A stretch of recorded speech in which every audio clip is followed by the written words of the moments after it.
Hey guys, it's Crawley with Achilles Tactical. We're out here in San Diego. We just got finished up with training the San Diego County SWAT team. And one of the drills that I incorporate in my classes and have incorporated in my classes since 2019 is the command drill. So typically when we buy our first part-timer, whether a shooter's global or you buy a pack part-timer, Kestrel part-timer, it's not part-timer exclusive. But typically when we buy that timer, we then begin this dry fire and live fire regimen of just racing time. I do not like to race time within my dry fire or live fire. Instead, I've developed this drill so that in my dry fire and live fire, I can actually be operating within a time frame that I can actually frame out and study the process within. So typically if I set this part timer at 1.5 in which it's set at, I hit go.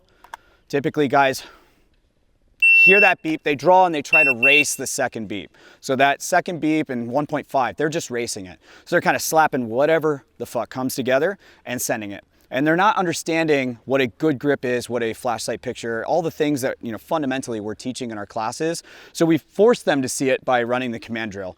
And this is kind of escalated, but this is where kind of we start is, hey, we're just gonna give a task to the operator, to the team, or to the student. We're giving them a task. Right now it's just draw.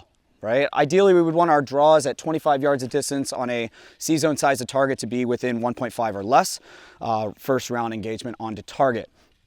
But obviously, if you can do that, you're reacting to the stimulus of the second beep. And that's how that command drill works. You get a first beep, which is going to start the drill or start the action of your draw stroke, your rifle to transition to pistol, or your target transition from right target to extreme left target, so on and so forth. Your imagination is really the only thing that limits you with this drill. We're going to isolate and focus on how we're going to get our times as low as we can possibly get for a first round impact. We're also going to incorporate other drills that we use, such as the 50-50 drill or doubles, to see if we can actually do it within the time frames as well. Again, we're not racing these times on the left. We're studying and reacting to these times on the left. Studying whether we have in 1.5 seconds a good grip, good establishment of sight picture, sight alignment, what that looks like. If it's a stop dot within a wobble zone of the target area, floating within that canvas and area in which I'm focused, then great. If I'm doing that and I'm seeing that in 1.5 seconds, I'm getting my hits in an average of 10 reps, then I would say I could guarantee I could do it faster. Then we're also going to study and look at the response time. Because if I'm just gonna smack the par timer on that second beep. If we get that first beep of go, and I draw and present, draw, present, and then go bang.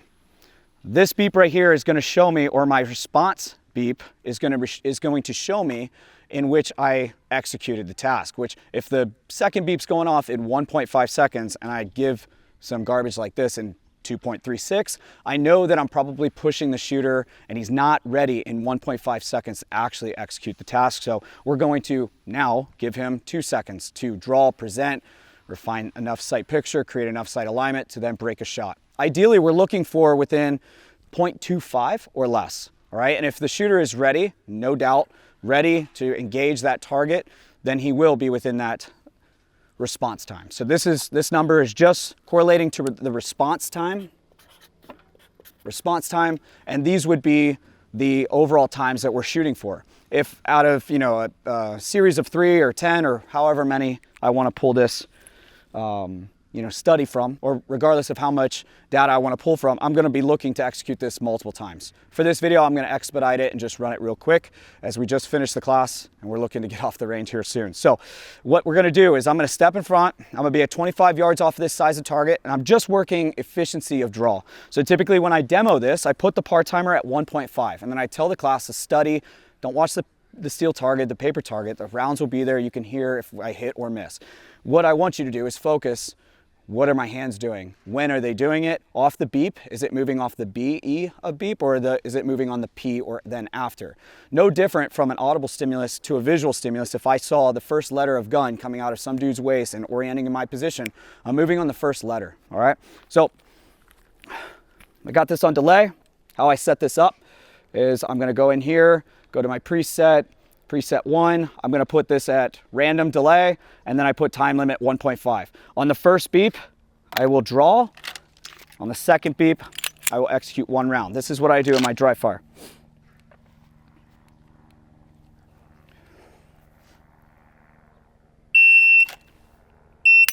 And then I study the disruption then after. Now, As you guys just saw that dry fire rep, I'm not super taxed and stressed. I would say my effort into that rep is very minimal, probably 50%.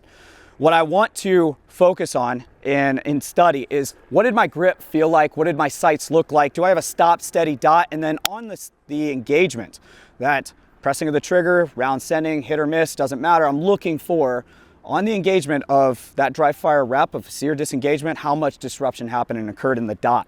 So now a live fire rep. All right, guys, so we are running to a different par timer.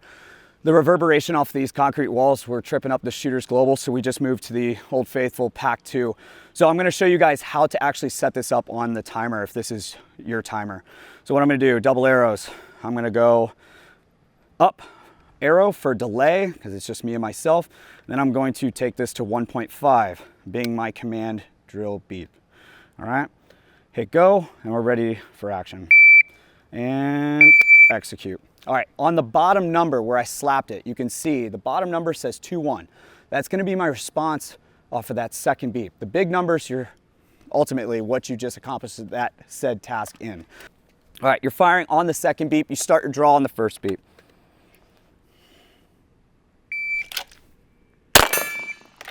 All right, definitely jumped the gun on that one. So if you shoot prior to, because I know 1.5 seconds feels like an eternity to me with shooting and drawing, or with drawing and shooting one round on that size of target. If you beat the timer, if you just press it off too early, just reset. The goal is to be executing on the second beep. That way you can study the reaction and you can really refine and study the process within that time frame of 1.5 seconds. All right. All right, so that's a great run there. It shows you the response time is a 12 with a hit on a 1.62. So what I would do, and I would just say, all right, that was a 12 response, giving me a 1.62 overall. Now we could do this out of 10 times, 5 times, 3 times, it doesn't really matter.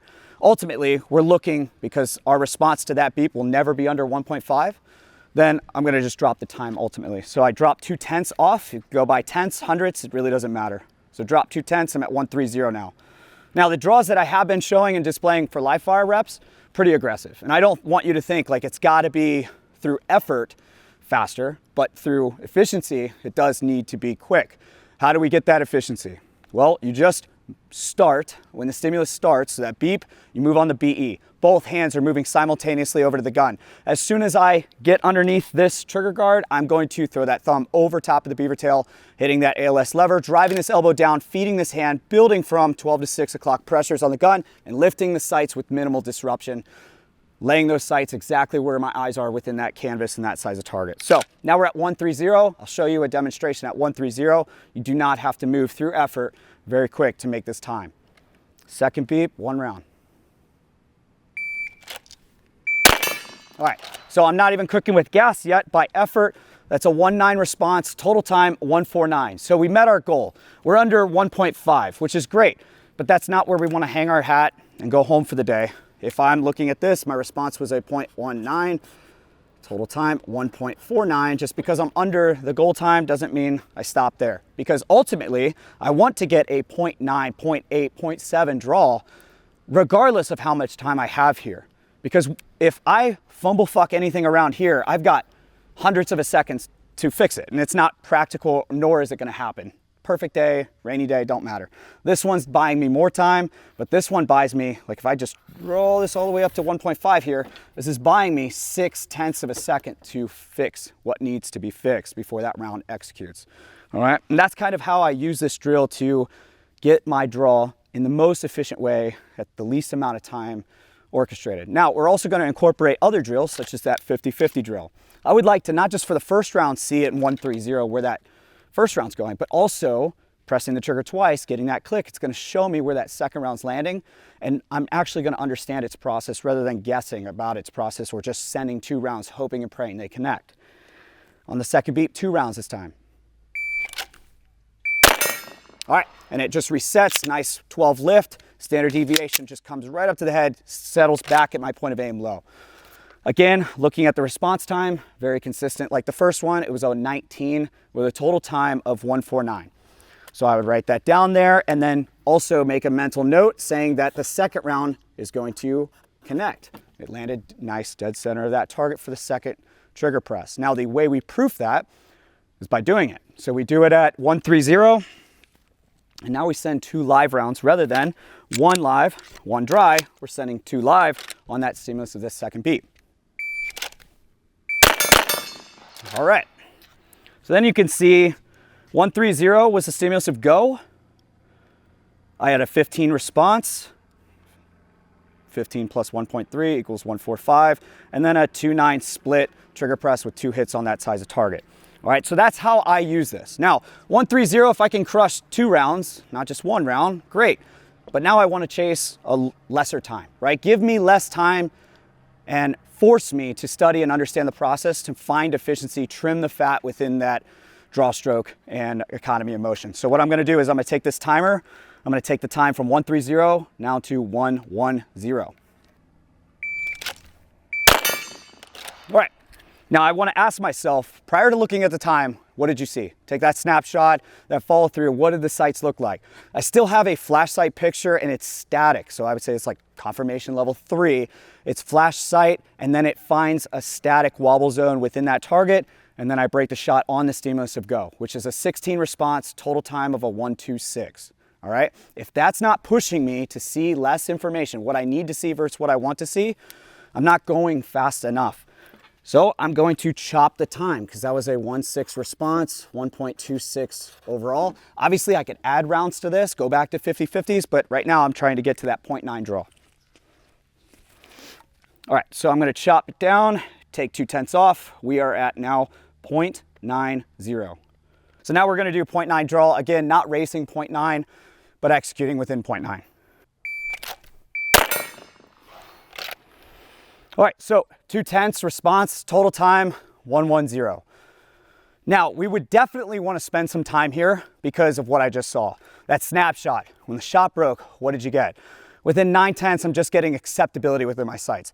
Flash sight picture, confirmation 2. It is checking in, second beep goes, I send it without disrupting sights. So 0.2 response, total time 110. Now, let's say, because if I'm just getting that flash sight picture, let's say the target's harder. It's reduced in size. I've got a nose shoot attached to it in a USPSA match. I have to connect hits. Maybe don't worry about that second beat. Now, if I can get the gun useful in 0.90, why would I ever draw slower now? That's kind of what this drill teaches you. It kind of gets you into that groove and understanding of, I can get a good solid grip because I've studied the process of 9/10, 110, 130, 150. You can even drop it lower. We could go to 7/10 here. I could drop it by 1/10, 2/10, whatever. If I could take it to 7/10, if I saw a flash sight picture on this one or on that one, now I'm going to have to really connect and accept even less information because I'm trimming 2/10 off all possible information here. 7/10, looking into fine failure. All right, so this one's interesting. You now start to see kind of a point of diminished return, right? If I don't have out of this retention style holster that gun useful, ready, with enough sight alignment confirmed on that target where I'm not ready to press a shot, which here I am getting a flash sight picture rip. Flash sight picture, it's a splash of red on that target downrange, and I'm sending it. If I'm getting now over the average response time of that human being, of a 2.5, now I'm at a 2.9, even connecting with that sub-second draw, sub-second draw, execute 1 round, because I'm firing on that execution 7/10 beep, 25 yards with that reduced C-zone size of target. That's where I want to look at it, and I said, okay, well, if I can get the gun and the sights presented in 7/10 of a second, why would I ever go back to 9/10 and do that? Also, ultimately, what this is doing, if I can get the gun useful, present it up on the target, and hit my shot within 2.9, then don't worry about operating within that average response time. Now just shoot your sights, right? Now I'm no longer worried about, I'm just trying to keep it under this number or keep it under that number or this number. I can pick a number, I'm just gonna keep it underneath. Now the second beep, I'm just gonna shoot when the sights say, hey man, the sights are there, they've been there long enough, send it without disrupting it. All right, 7/10 draw, but now settling the sights to see a little bit more information. All right, so it's not much different, but we have a 3.5, 105. It's not much different by perception of you watching me, but what I'm seeing is completely different. Night and day, rather than just a splash of paint transfer, that red dot just splashing that black target down there. Now it is a nice flash sight picture, steady enough, what I need to see to execute that shot accountably. And this is just kind of where we start. This is only limited to your imagination. I could pick up my rifle and I could do rifle to pistol transitions. Instead of just operating on the second beep, that first beep could conduct that sear disengagement. Then I go down, transition to second beep, I engage that target. So I'll demonstrate one of those. I'm just gonna put this at 1.5, kind of resetting the par timer here. 1.5. And I'm gonna send it with now rifle to pistol transitions. So I could do this live fire, I could do this dry fire, whatever. 1.5 transition. So all right. So on that one, I didn't preface where it's gonna be, what it's gonna be. That's a 2-4 response on the second beep, all right? Giving me a total time in transition of 1.74, seeing a hard sight picture alignment to that target. Now, what I didn't kind of talk about before we went live with this was with the trigger, I'm going to be already on target, ready to engage. I get that sear disengagement or live round cook off. All right, so how we would run this live is you're going to run an empty mag in the gun, one into the chamber. You will have your rifle already presented, sights aligned to target, weapons off safe, triggers prep. On signal, you're going to first beep, rifle round cooks off, second beep, pistol round cooks off. You can do this live fire or dry fire. All right.